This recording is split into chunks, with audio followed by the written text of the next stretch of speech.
It's time for every one of us. If we get knocked down, we won't just get up. It's time we all rise up. Rise up. When stars step up.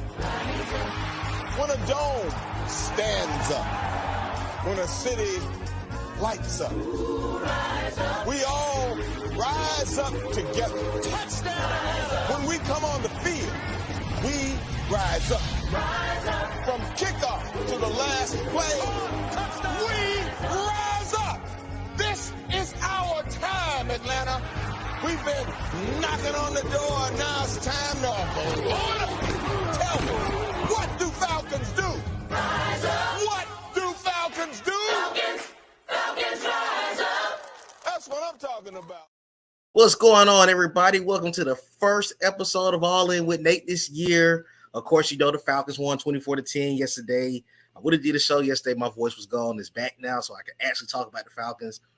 Overall, I'm glad we're 1-0. I do have a lot of things I'm going to hit on in regards to my opinion about the Falcons entering this game. So before I get into that, let me hit these highlights.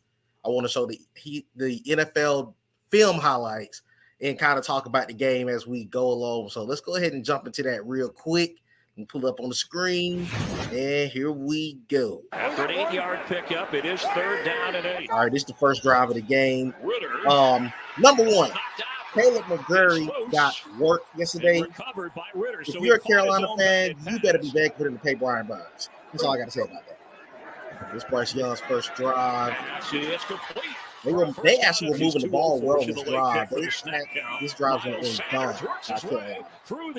But as you see, Carolina's moving the ball well this drive. I actually thought they were going to get a touchdown.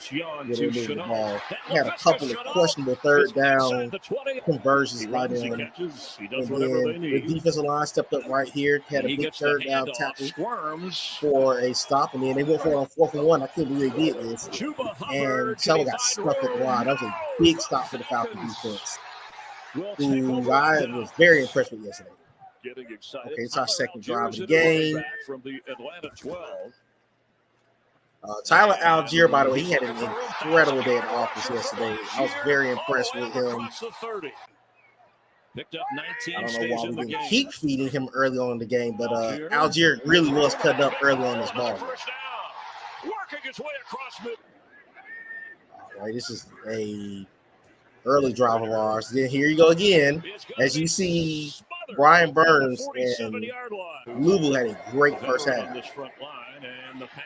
And Jesse Bates comes up with a big interception right here to stop a big drive early in the first quarter. By the way, Jesse Bates better win Defensive Player of the Week before this week is out. He better be NFC Defensive Player of the Week, the stat line that he has.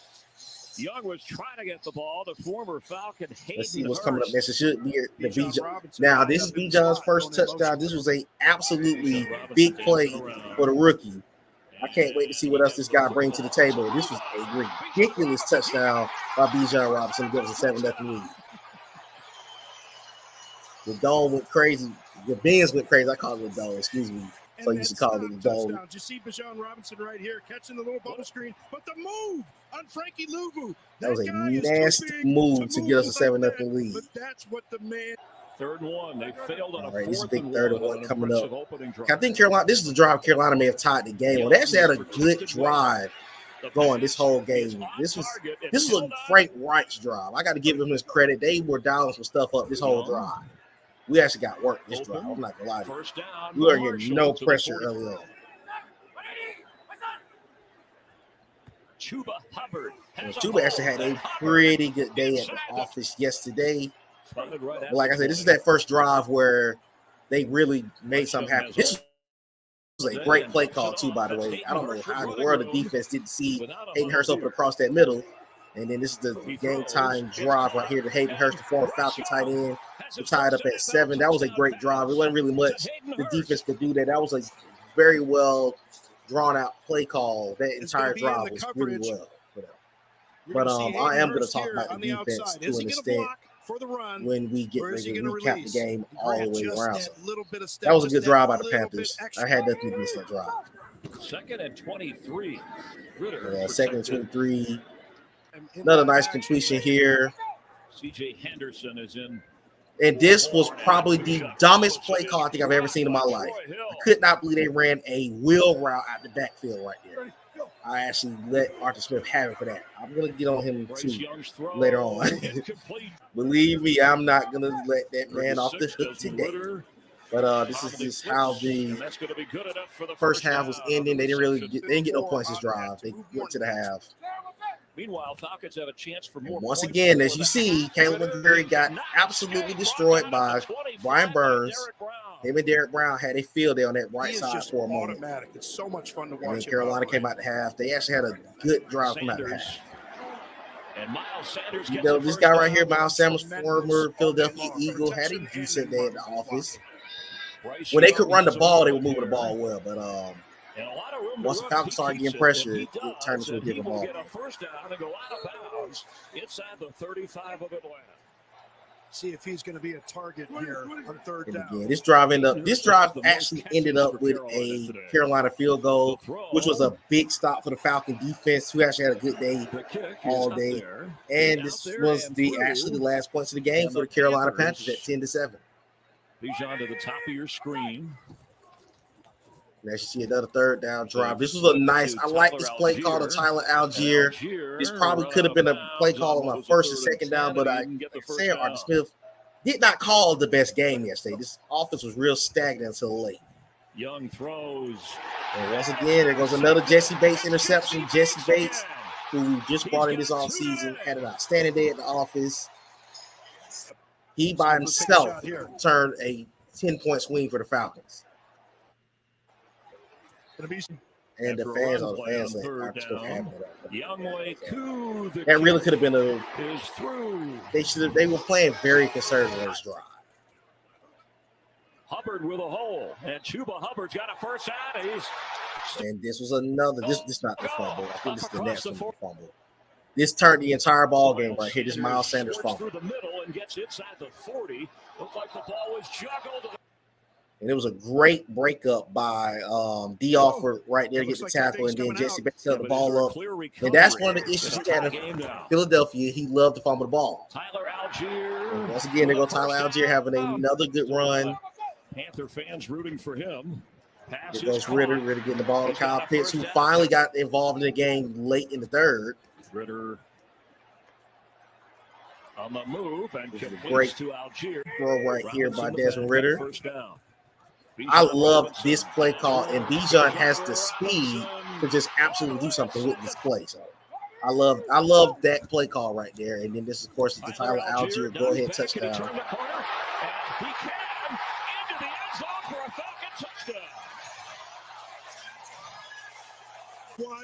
Pretty good drive by the Falcons offense right there to take the lead early in the fourth quarter. All the defenders get drawn up even after the interceptions. All right, Bryce Young. They started getting pressure on Bryce Young at this point in the game. And I was definitely complaining about this. If you are one of my friends on Facebook, you definitely see me complaining a lot about them not putting Calais in.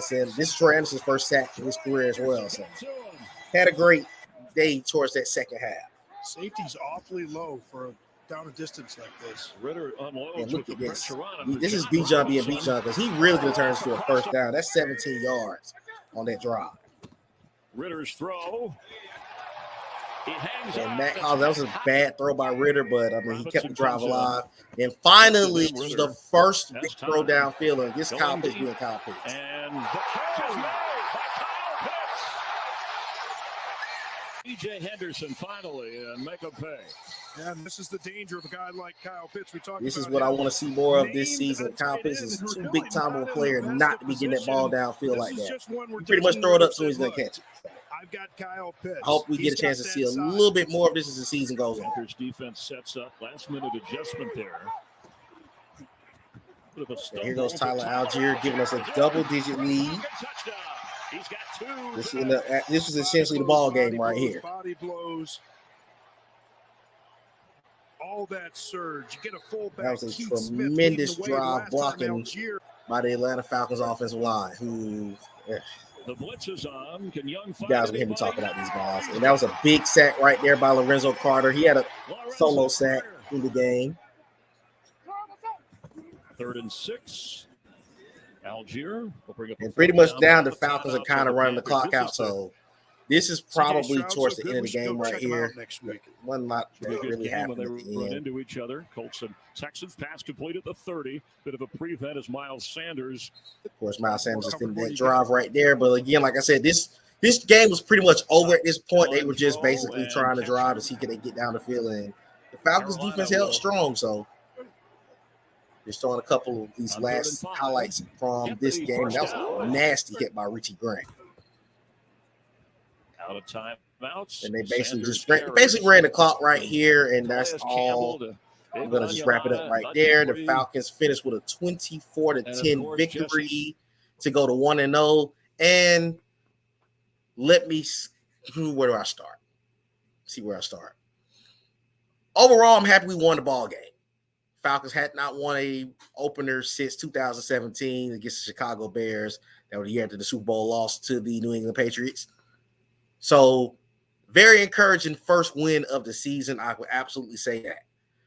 Now, personally speaking, the defense, I got to give the defense. I think we see the potential in what this defense can be going forward as the Falcons go on to this season. I think this is going to be the strength of the team later in the season. The Falcons defense is going to be really good. I do say the Falcons defense is missing a legitimate pass rusher. Now, don't get me wrong. Hold on, let me hit these comments real quick. Don, what's going on, bro? He said, great win on yesterday. Appreciate that, sir. And Armand, I was just talking about this defense as you came up onto the post.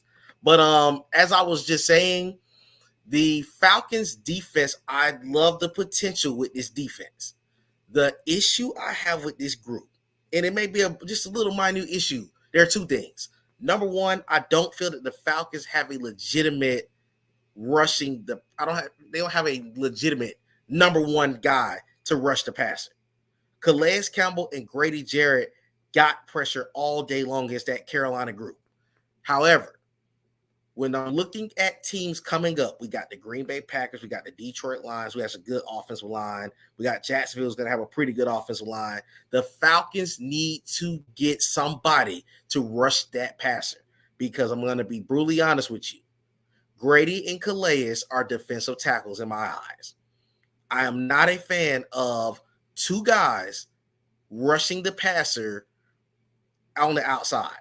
There was a lot of times where Ryan Nielsen and company had Grady Jarrett and Calais Campbell lined up on the right side together, and you had guys like Bud Dupree and Albert Huggins and David Onyemata and those guys lined up on the opposite side. That is not going to get pressure on the quarterback. You have Lorenzo Carter. You have Arnold Ebiketie. You brought in Zach Harrison, the third-round pick out of Ohio State. You have to get you a guy that's going to get after the quarterback. You now have a situation where you got Calais Campbell and Grady. They're going to cause havoc up the middle all game long, every game. The issue is there's not a person that can create pressure by themselves.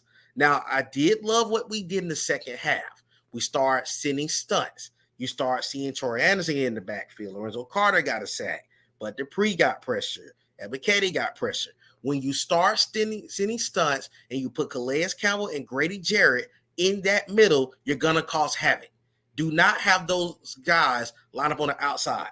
As great as Calais Campbell's been in his career, he is 36 years old. He needs to be on the inside causing havoc to stop the run. Make teams throw the ball. That's what's the difference of the game yesterday. Bryce Young, when Bryce Young had time, he actually looked okay. But once the Falcons start putting pressure on Bryce Young had a very bad day at the office. Statistically, his day did not look good, but he did have a decent first half. This was a 10-10 ball game at one point in time. Carolina was moving the ball.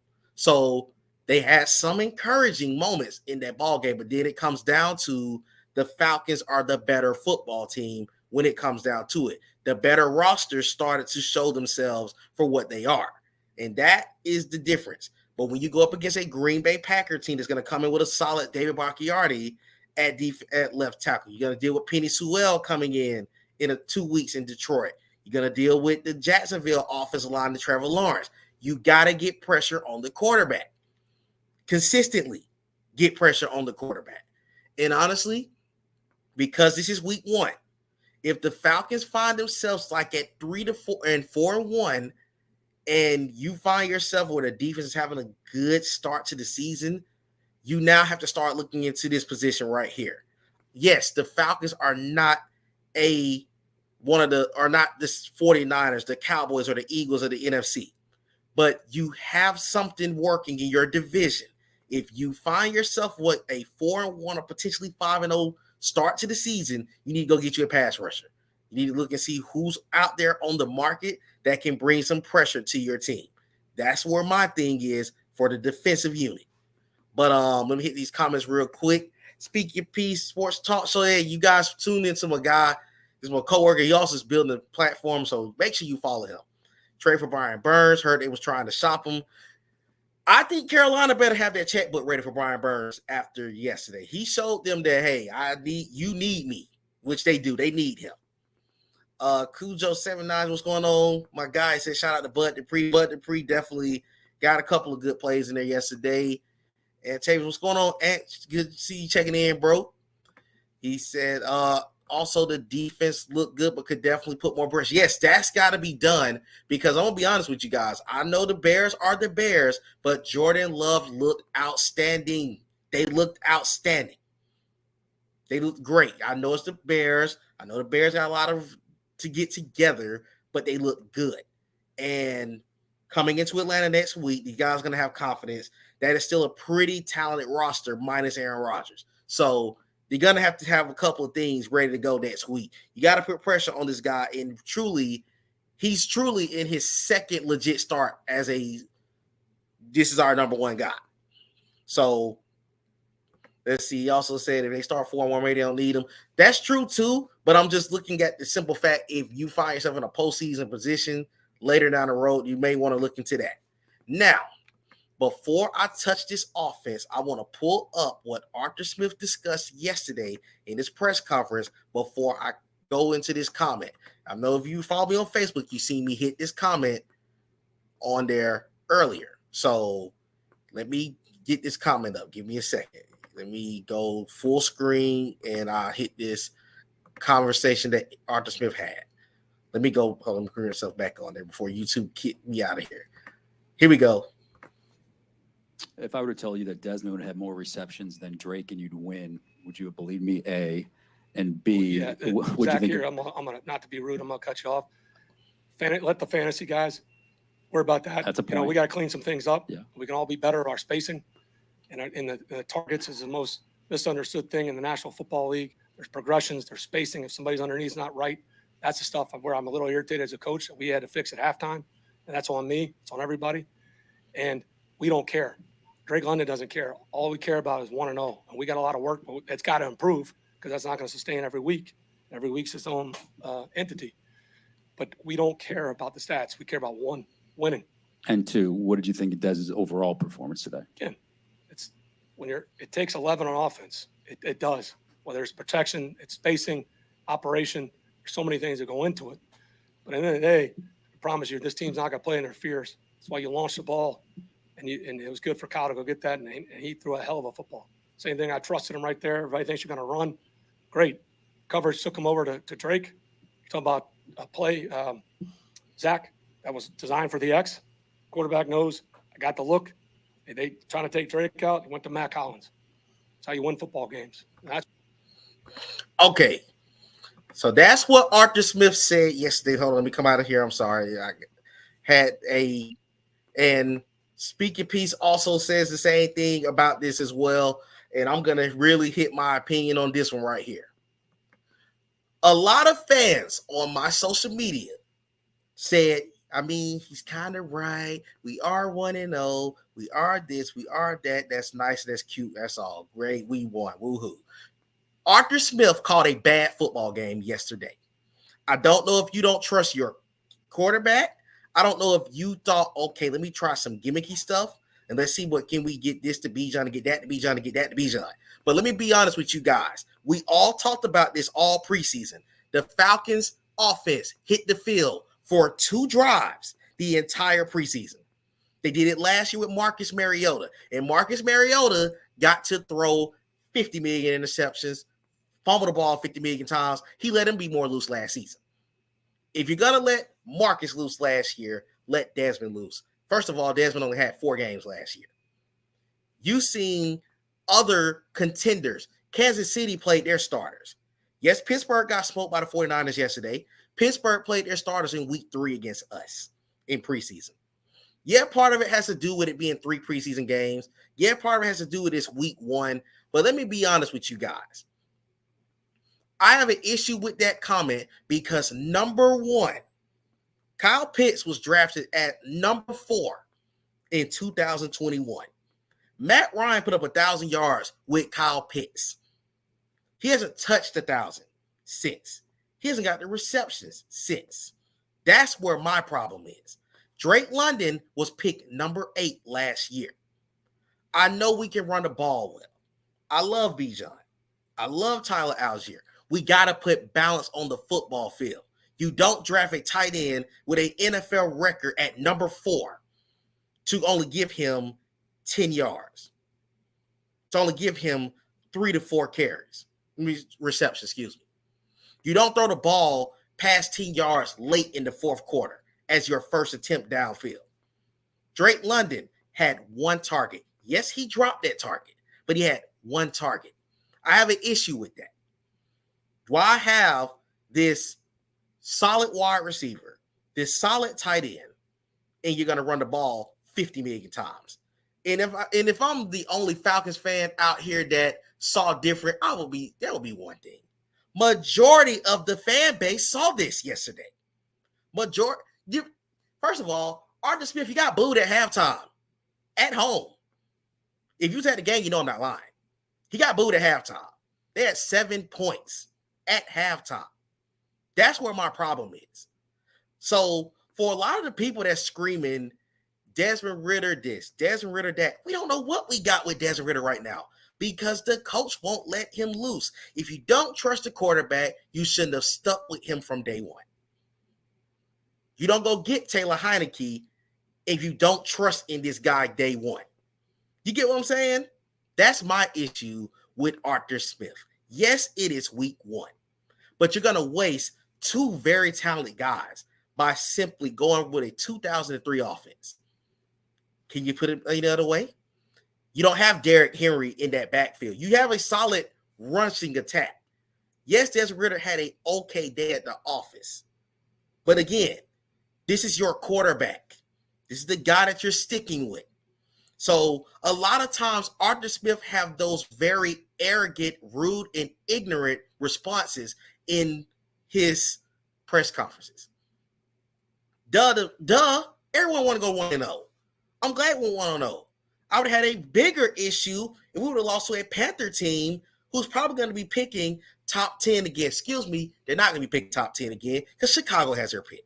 So they're going to probably be picking for another team in the top 10 this year, just like the Saints did for Philadelphia 2 years ago. Well, last year, actually. So again, my problem is this. It is week 1. But if that's what we're going to get all season long, why did you go get Drake London and Kyle Pitts? Because I don't want those 2 guys to be wasted. And for everyone that's screaming that they're a draft bust, you don't know that they're a draft bust if they don't get the ball. That's the reality of the situation.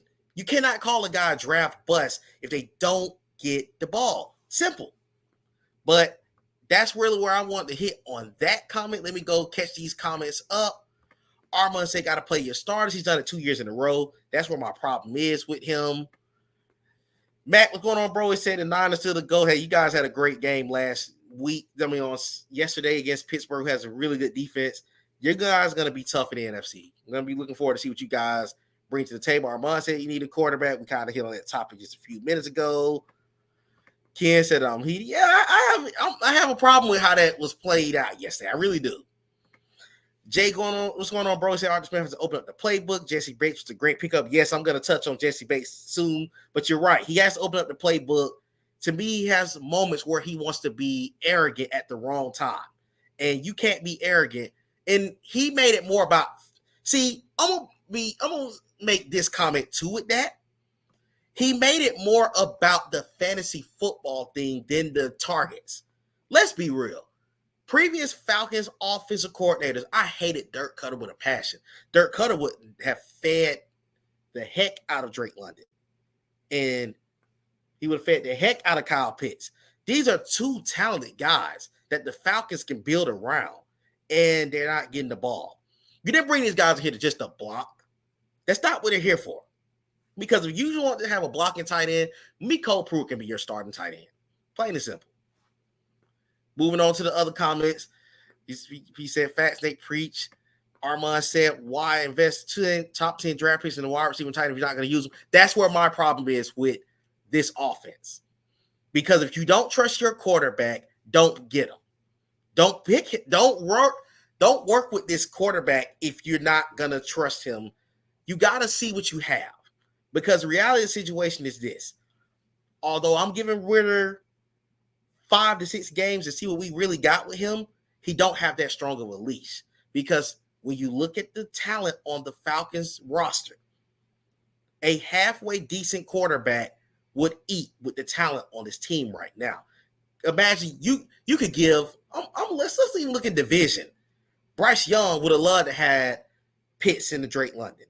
Derek Carr would love to have a Pitts in the Drake London, even though it has Chris Olave. Baker Mayfield, they had a good day yesterday, but of course, I'm just saying, I'm not saying that he's a bad quarterback, but you don't know what you have right now because you're not utilizing it to its strength. Speaky Peace also said if that's the case, you might as well trade Pitts in London. I mean, exactly, if you're not going to trust to run the ball at this point.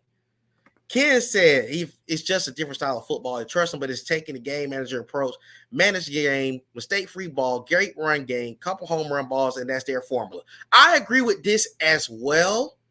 I do agree with this as well. But my thing is, it's not even so much working him in as a game manager, but even as a game manager, I can look at the situation a couple years ago with Sean Payton and Teddy Bridgewater. There's a couple of game managing quarterbacks in the NFL. Mac Jones in New England. You don't have to, you can manage the game, but at least feed your guys a little bit better than that. That's my problem with Arthur Smith.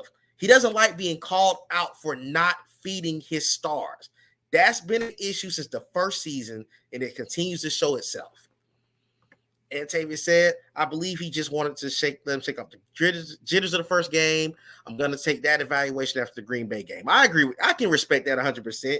I'm just mainly going off of his statement after the week 1 game.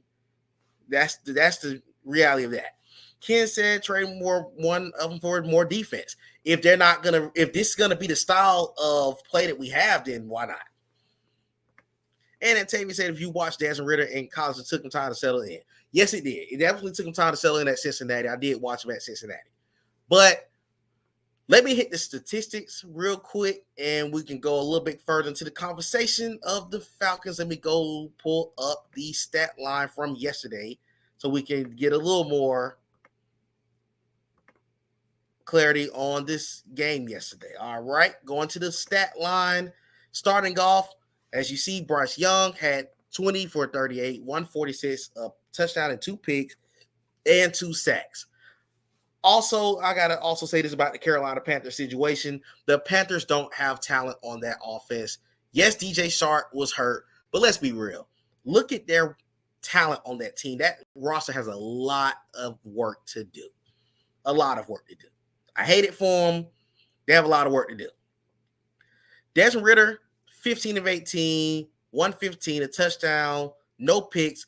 Let me also bring this up. Now, I will give Arthur Smith this pass right here. That's those tackles. I got to call them out.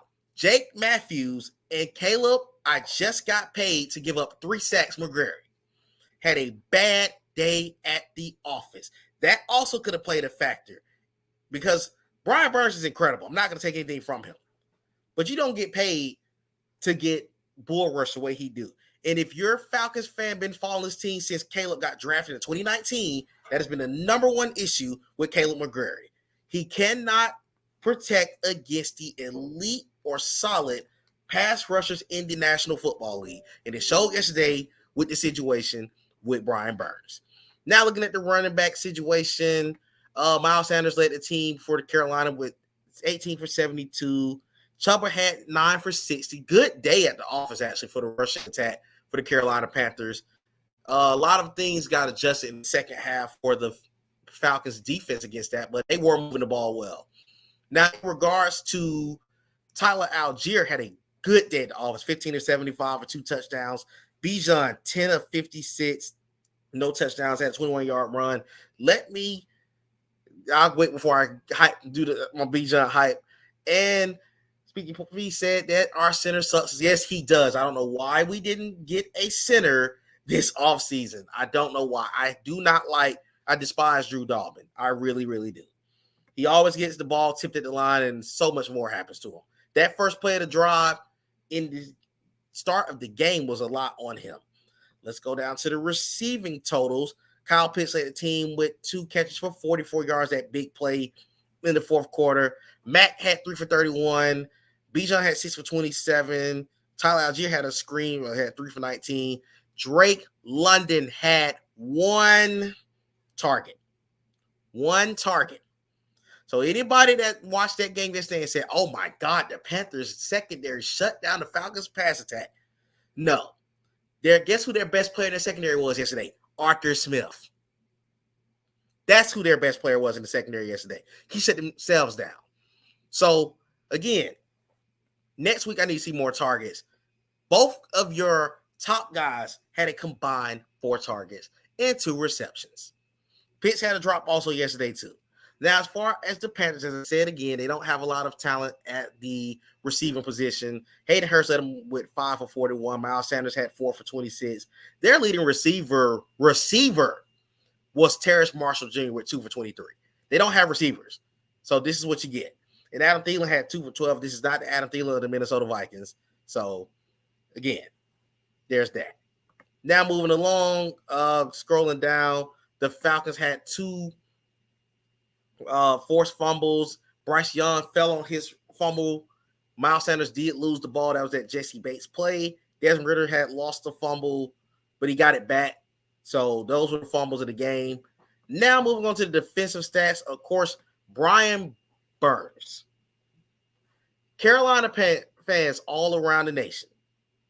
If your organization do not re-sign Brian Burns, he can gladly put on that red and black and come be a Falcon. Because this guy's amazing. I've always loved Brian Burns way back when he was in college at Florida State. Derek Brown's another solid guy, had 9 tackles on the day. He had a sack and 2 tackles for a loss. Those 2 guys are the 2 guys that they can build around going forward. Okay, now for the Falcons, Jesse Bates. If Jesse Bates do not win Defensive Player of the Week, I would have an issue. Jesse Bates had 10 tackles, a forced fumble, and 2 picks. That's called getting your money for your investment. He had a great day in the office. He was arguably the best Falcon on the team yesterday. Troy Anderson, as you all know, the second-round pick last year, he got starts at middle linebacker, 10 tackles. He had a half sack earlier. I was very proud of him. I love me some Troy Anderson. As you see, Caden Ellis also had a good day. He had 9 tackles. Trey Flowers, 8 tackles. Richard Grant had 7. D'Alford had 6. AJ Terrell had a good day, of course. As you see, Grady Jarrett combined on the half sack. Lorenzo Carter combined with 2 tackles. And again, as you see, Calais Campbell is not really showing up in the stat line, but he had a really good day at the office for the Falcons. If you watch Calais Campbell, you know he's going to get pressure. On the Panther side, as you see, Brian Burns had a sack and a half. Derek Brown had a sack. Frankie Louvu had a sack. He bull rushed the heck out of Caleb McGrary. Caleb McGrary looked like a turnstile at AMC Theater yesterday. I'm just going to go ahead and put that out there. I do not like Caleb McGrary. You all know how I feel about him.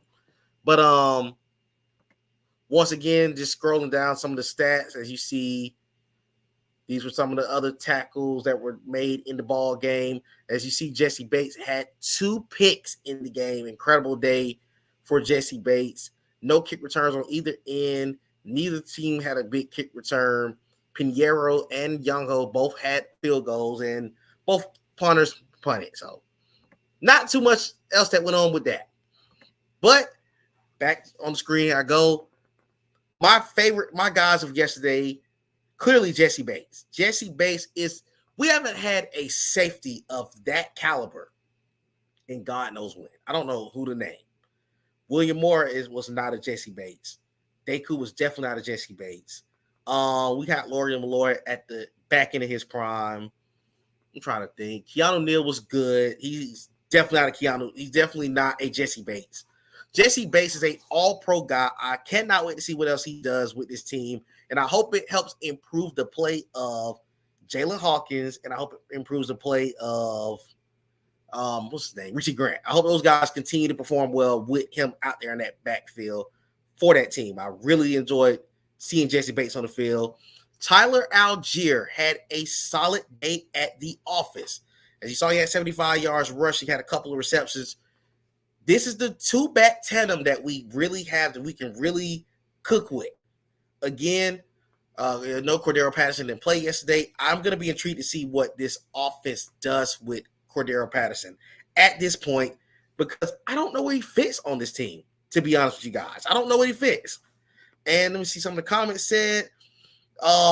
No ball hawker. No, we have not had a ball hawker like Jesse Bates. This is a whole different ball game at safety.